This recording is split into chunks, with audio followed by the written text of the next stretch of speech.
भगवत प्राप्ति सोपान भाग 13 में आज भक्तराज एवं संत श्री रैदास जी महाराज के मध्य चरित्र का दूसरा भाग श्रवण करेंगे।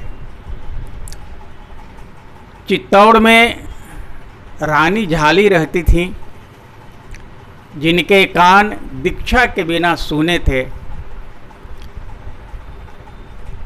गुरु गीता कहती है, यावत गुरु न क्रियते सिद्धि तावत न लभ्यते, तस्मात् गुरु ही कर्तव्यो नैव सिद्धिर गुरुर बिना। आगे कहते हैं, दीक्षा विहीनस्य न सिद्धि न सद्गति, तस्मात् सर्व प्रयत्नेन गुरुना दीक्षितो भवेत्। आपको गुरु की महिमा का ज्ञान था और काशी में महाराज रैदास जी के सुयश का भी ज्ञान था, इसलिए आपने काशी जाकर रैदास जी से दीक्षा ले लिया, आप उनकी शिष्या बन गई। इसके बाद ब्राह्मणों ने दोबारे से बहुत हल्ला मचाया, राजा के दरबार में गुहार लगाया, लेकिन अंत में विजय रैदास जी की हुई और इन्हीं रैदास जी महाराज से बाद में मीराबाई ने भी दीक्षा लिया था, ऐसा आप सभी लोग जानते हैं। दीक्षा लेने के बाद रानी झाली चित्तौड़ लौट आई काशी से। कुछ दिन के बाद इन्होंने अपने गुरुदेव रैदास जी को चित्तौड़ बुलाया और आने पर भव्य स्वागत एवं सत्कार उनका किया गया।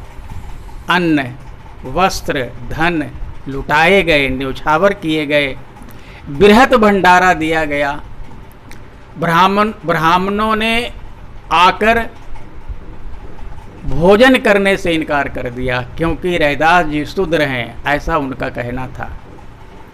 इसलिए उनको कच्चा अन्न दिया गया, उससे उन्होंने भोजन बनाया और जब भोजन करने के लिए बैठे तो एक चमत्कार हुआ। दो दो ब्राह्मणों पर एक एक रैदास, ऐसा देख करके उनकी बुद्धि चकरा गई और भगवत कृपा से उनके हृदय में भक्ति जागृत हो गई। यहीं पर आपने अपने शरीर के त्वचा को चीर कर सोने का यज्ञोपवीत दिखलाया।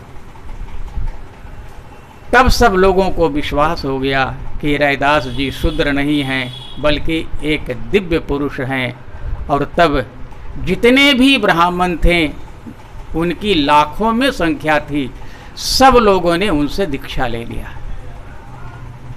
काशी के बाद चित्तौड़ के ब्राह्मणों ने रैदास जी के भक्ति भावना को स्वीकार किया और उनका शिष्यत्व भी स्वीकार किया।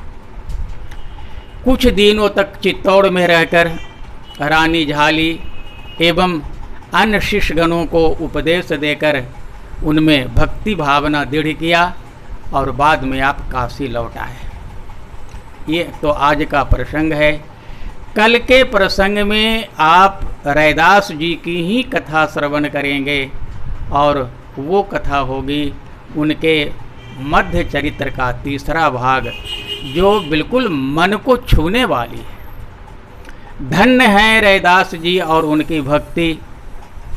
रैदास जी की गुरु भक्ति और भगवत भक्ति दोनों को देखते हुए आज गुरु महिमा पर सूरदास जी का भजन श्रवण करेंगे और उसका लाभ भी उठाएंगे और आनंद भी प्राप्त करेंगे।